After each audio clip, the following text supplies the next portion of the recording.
Hey! Et ben voilà, petite vidéo sur les hauteurs de Nazbinal. Alors ce matin, je suis parti des 4 chemins.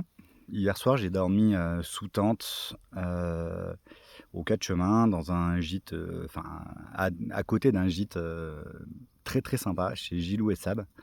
On était 2 à dormir sous tente. J'ai fait la connaissance de Mélissandre, une nana, très sympa, un espèce de boucan avec qui on a discuté toute la soirée et on a échangé pas mal parce qu'elle aussi fait le chemin jusqu'au bout a priori. Elle a pas de date de retour, donc c'était assez sympa d'échanger. Elle est un peu à l'arrêt en ce moment parce qu'elle a une espèce de tendinite au genou, donc elle marche très, très lentement. Mais on se reverra peut-être plus tard sur le chemin. En tout cas, c'était sympa.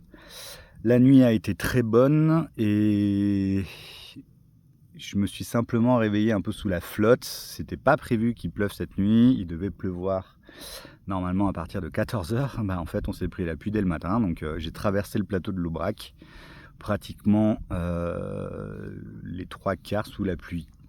Donc, ça avait beaucoup de caractère, beaucoup de charme. C'est magnifique. Et j'ai fait une petite étape. Je me suis arrêté à Nazbinal, arrivé à Nazbinal à midi, et j'avais pris un gîte parce que j'avais prévu un petit peu ces intempéries. Et du coup, aujourd'hui, je me pose un peu et je repars demain matin a priori. Même s'il risque de pleuvoir aussi demain, c'est pas grave, je randonnerai sous la flotte. Mais j'ai pu faire sécher en tout cas ma tente et tous mes vêtements au gîte, donc ça c'est cool.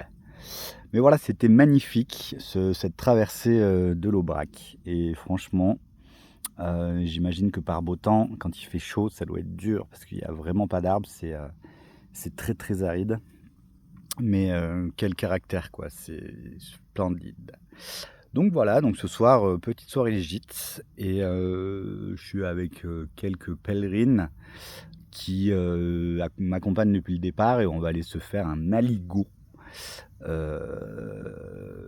en début de soirée avant d'aller se faire un gros dodo parce que l'air de rien, là, c'est le 5e jour et la fatigue se fait un peu sentir quand même.